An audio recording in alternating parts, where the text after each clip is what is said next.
O que é a Babilônia? Segunda parte. Comentário de Mari Persona.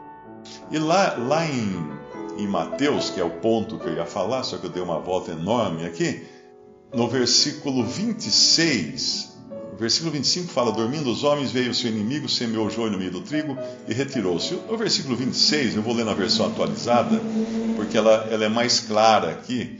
A versão corrigida fala: e quando a erva cresceu e frutificou, apareceu também o joio. A atualizada vai falar a mesma coisa, né? Mas ela deixa muito claro que quando a erva cresceu e produziu fruto, é sinônimo de frutificou, né? Mas eu acho que dá um impacto maior esse produziu fruto. Apareceu também o joio. Ou seja, é como se o joio tivesse quietinho ali, e enquanto não desse fruto, ele não estava nem aí. Mas deu fruto, agora acionou o gatilho. O joio apareceu. O joio apareceu. Isso é uma lição para nós também, nós entendemos que toda vez que nós damos fruto, o diabo não gosta. O diabo vai ficar inquieto, ele vai querer pôr o pé na frente, ele vai querer fazer a gente tropeçar, ele vai colocar impedimentos, ele vai criar situações para nós que vão nos deixar atrapalhados, perder o rumo e tudo mais, porque demos fruto. E ele não gosta que o cristão dê fruto. Entendendo aqui que não são frutos, né, no plural, mas é o fruto, no singular, do Espírito. Porque o fruto do Espírito é paz, temperança, benignidade, bondade, aquela coisa toda. Aqueles vários aspectos, são os vários gomos da mesma mexerica. Ou seja, é um fruto, mas ele tem muitos gomos. Ou é um poliedro, ele tem muitas faces, né? Mas é um fruto só. Então, onde é que eu estava falando? Não, voltando aqui à questão. O fruto é o que dá o start para que comece o ataque de Satanás, né? O ataque aqui do inimigo. E aí, o que vai acontecer em seguida, na continuação da parábola, é que vai surgir essa outra árvore agora, nascida de uma semente muito pequena, que é o pé de mostarda, que vai crescer aqui. E esse pé de mostarda vai crescer, e nos seus galhos, que é lá no versículo mais à frente... ele fala no versículo 31, outra parábola lhes propôs, dizendo: o reino dos céus é semelhante ao grão de mostarda, que o homem, pegando nele, semeou no seu campo, o qual é realmente a menor de todas as sementes, mas crescendo é a maior das plantas e faz-se uma árvore, de sorte que vêm as aves do céu e se aninham nos seus ramos. Agora veja que interessante, aquilo que começa pequeno, que deveria ter sido pequeno sempre, né? Não foi uma coisa que deveria receber o fermento para crescer de maneira artificial, como na parábola seguinte, fala do fermento na massa, que faz a massa crescer. Mas isso que devia ter sido uma coisa pequena, se transforma numa árvore, e nessa árvore tem ramos, e nesses ramos tem aves do céu, que são aquelas mesmas aves que significam Satanás e seus asseclas, né? Que vão ali tomar conta dessa árvore. Eu não sei se vocês estão ouvindo gritos aí, não. É que acho que tem gente conversando no hall do elevador, em voz muito alta, então dá até para pegar no microfone. Agora fecharam a porta. Eu acho que é sintoma da quarentena, né? Quarentena é a palavra-chave para falar assim: vai visitar seus amigos, vai visitar todo mundo. Porque eu nunca vi tanta gente entrar e sair desse prédio aqui como nessa quarentena. Só eu que não saio. Estou 4 meses aqui fechado, não põe o pé para fora. Mas tá um tal de sobe gente, desce gente grita, toca música. Tem uma lanchonete na frente aqui, movimento na lanchonete. Eu acho que eu não entendi o que é quarentena. Eu preciso voltar para o dicionário. Eu acho que é para ficar 40 dias bagunçando, fazendo festa. 40 dias de festa. Mas vamos lá. O que mais nós temos aqui? Voltando então ao Apocalipse. Vamos voltar para o Apocalipse. Então nós vimos semente, aves, Satanás, fruto e tudo mais. Agora a gente corre para o Apocalipse. O que nós encontramos lá no capítulo 18 de Apocalipse? Ele menciona essas aves de novo. Olha como é que ficou aquela árvore de mostarda no versículo 2, clamou fortemente com grande voz, dizendo: Caiu, caiu a grande Babilônia, e se tornou morada de demônios e covil de todo espírito imundo, e esconderijo de toda ave imunda e odiável. Isso virou a cristandade, um covil de aves imundas e odiáveis. Então, não é surpresa quando a gente olha para esse mundo cristão em volta e vê tanta barbaridade. E não cabe a nós melhorar isso aí também, querer corrigir essa barbaridade. Muitas vezes eu recebo perguntas, de pessoas: Mário, o pastor falou isso, ou aqui na minha igreja a pessoa caiu no chão, começou a rolar, tudo. Eu sempre respondo no caráter pessoal. Porque ali pode ter uma alma sincera que um dia escutou a palavra daquele mesmo pastor que talvez nem seja convertido, porque nós sabemos que o que converte é a palavra de Deus aplicada pelo Espírito Santo, não é?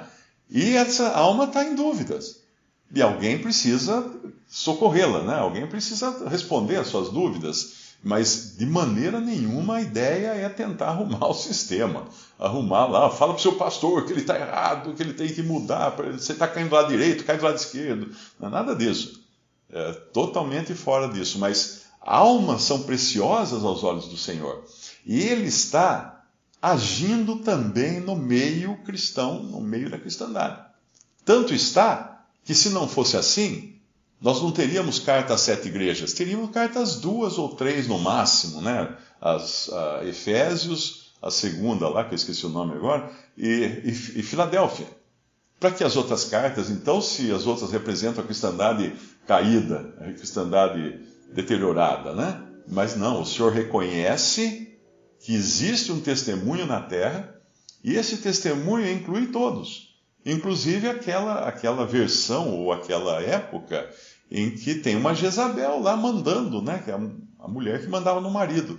A Jezabel do Antigo Testamento, representada ali por uma mulher, em Apocalipse, que manda, que determina as coisas. E é muito interessante como é que o Senhor... Tem uma coisa que a gente costuma... Tem uma expressão que nós costumamos usar, né? Que é das indiretas. As indiretas, né? É claro que é errado um cristão dar indireta para um irmão. Infelizmente, às vezes numa reunião, pode ter um irmão que ministra dando indiretas. Isso já aconteceu, porque eu já fiz isso. Então eu sei como é que é. Eu sei que a carne é capaz de fazer todas as coisas mais abomináveis possíveis. Ou seja, você abre a Bíblia e fala assim: eu vou mandar essa para aquele irmão lá, ó, tem endereço certo isso que eu vou falar aqui agora. E aí a gente dá uma indireta, ou às vezes toma uma indireta, né? O Senhor não dá indiretas, mas ele deixa muito claro qual é a situação de cada igreja ali, dando uma indireta, vamos falar assim, entre aspas, né? Mas para fincar o seu pé, fincar a sua bandeira, fincar o seu propósito no que ele está falando para cada igreja. Ele começa, por exemplo, em Éfeso, ele fala: isso diz aquele que anda no meio dos candeeiros. Onde é que estava o Senhor no começo do testemunho cristão na terra? No meio dos candeeiros. Candeeiros são testemunhos, né? São luzes. Ele estava no meio. E onde é que está o Senhor no fim do testemunho cristão na terra? Estou à porta e bato. Eu quero entrar. Ninguém vai me chamar para entrar? Ninguém vai me convidar para entrar? Eu estou à porta e bato. Onde é que estava o Senhor? Quem era o Senhor, vamos dizer assim, na carta... na carta que representa o romanismo. Tiatira, né? Tiatira. Olha que interessante, né? No versículo 19, Apocalipse 2... versículo 19. Eu conheço as tuas obras, o teu amor, o teu serviço, a tua fé e a tua paciência. Ou seja, ele elogia, porque realmente, e é interessante pensar nisso, que provavelmente nós nunca vimos nenhuma era da cristandade ou do testemunho cristão na Terra mais produtiva em boas obras do que a era católica. É só você viajar pelo Brasil, toda cidade tem uma Santa Casa. Tem uma Santa Casa. Se não fosse a Igreja Católica, não teria uma Santa Casa. Ou tem um asilo São João, asilo aqui em Limeira, acho que tem, chama asilo São João. Ou tem uma casa da criança Santa Terezinha, como tem aqui em Limeira, também cuidada por freiras, né? Então, dificilmente, você não vai encontrar isso no meio protestante, por exemplo. Essa abundância de caridade, de trabalho feito em prol de amenizar a dor e o sofrimento dos desvalidos. Isso não tem. A própria organização, a maior organização médica de socorro em guerra, chama-se Cruz Vermelha. Aí os muçulmanos vieram correndo imitar, criaram lá a Crescente Verde, não sei como é que chama, que é a organização deles de socorrer as vítimas de guerra. Então, aqui o Senhor já falava isso de uma maneira profética, não é? Conheço as tuas obras, o teu amor, o teu serviço, a tua fé, a tua paciência, e que as tuas últimas obras são mais até do que as primeiras. Olha que interessante isso. Mas tenho contra ti que toleras Jezabel. E aí entra essa mulher, né? Mas o versículo que eu queria chamar a atenção é o 18. E ao anjo da igreja de Tiatira escreve: Isto diz o Filho de Deus, que tem seus olhos como chama de fogo e os pés semelhantes a latão reluzente. Eu acho que caiu de novo. Voltei. Ficamos fora do ar? Ficamos fora do ar? Aí também cai? Ou só cai aqui? E meu cabelo estava bom na hora que travou, não? Vocês continuam no ar? Então foi só o meu que caiu. Mas que estranho, todos os dias eu falo aqui, não cai. Mas vamos em frente, onde que paramos? Eu falei, o versículo 18. E ao anjo da igreja de Tiatira escreve: Isto diz o Filho de Deus. Por que ele falaria justamente para Tiatira? Ele se apresentaria como Filho de Deus. Porque para Tiatira ele é o filho de Maria. Ele é o filho de Maria.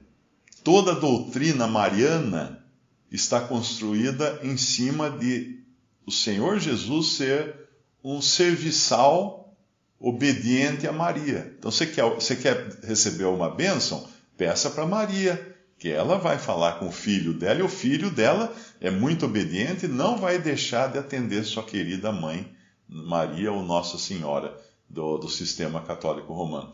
Então, veja que interessante que ele dá pitadas, né, do seu caráter em relação ao estado da cristandade ou daquela igreja, né, daquele testemunho cristão, naquele momento. E voltando então para Apocalipse 19, nós vemos essa grande mudança da terra para o céu, que acontece, e a alegria no céu. Poxa, mas como que eles podem ter alegria se caiu essa meretriz, que apesar de ser uma meretriz, mas ela estava fazendo um bom trabalho, né, dando tanto lucro na terra, com tantos empreendimentos, com tanta coisa boa que ela promovia na terra, não adianta.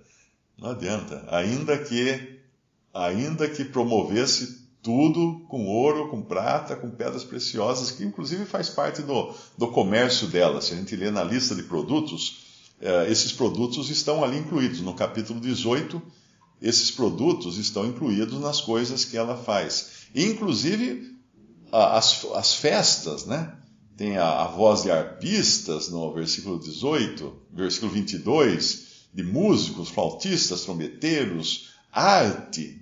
Nenhum artífice de arte alguma se achará mais em ti. Puxa, os grandes mecenas das artes no mundo, na história dos últimos 2000 anos, foram justamente aqueles que mantinham grandes artistas, Michelangelo, Da Vinci. Essa gente toda não existiria se não fosse pelo dinheiro investido neles pela cristandade na época, né? Pela cristandade professa na época.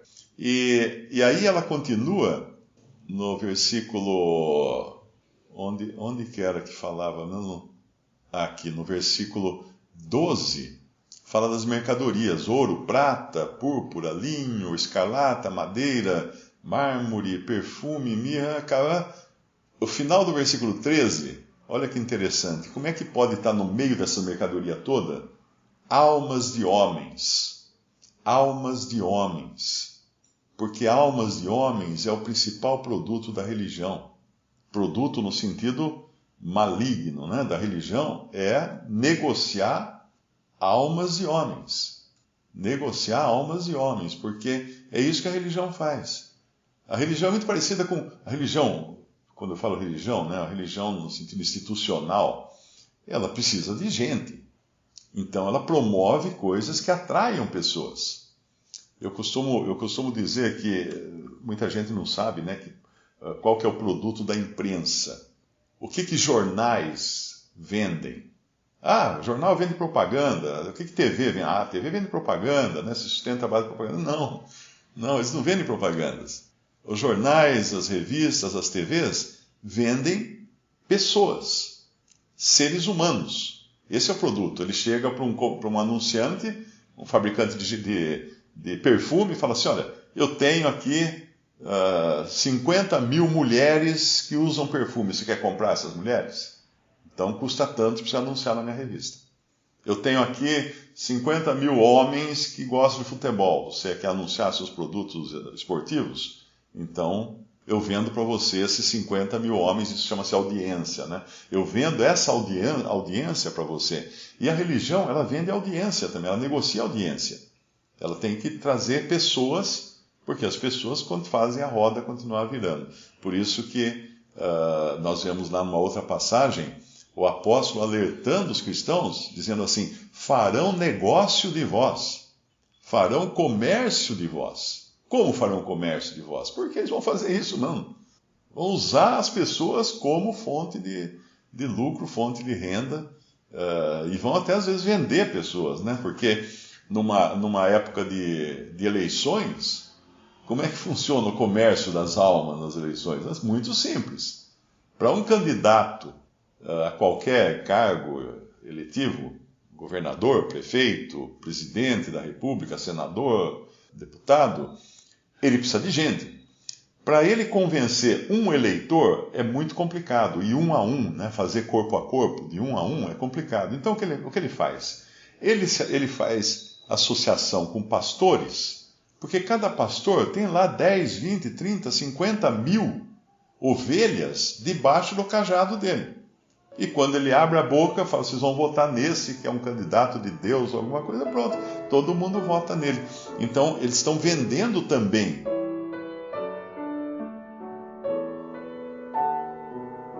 Visite Respondi.com.br.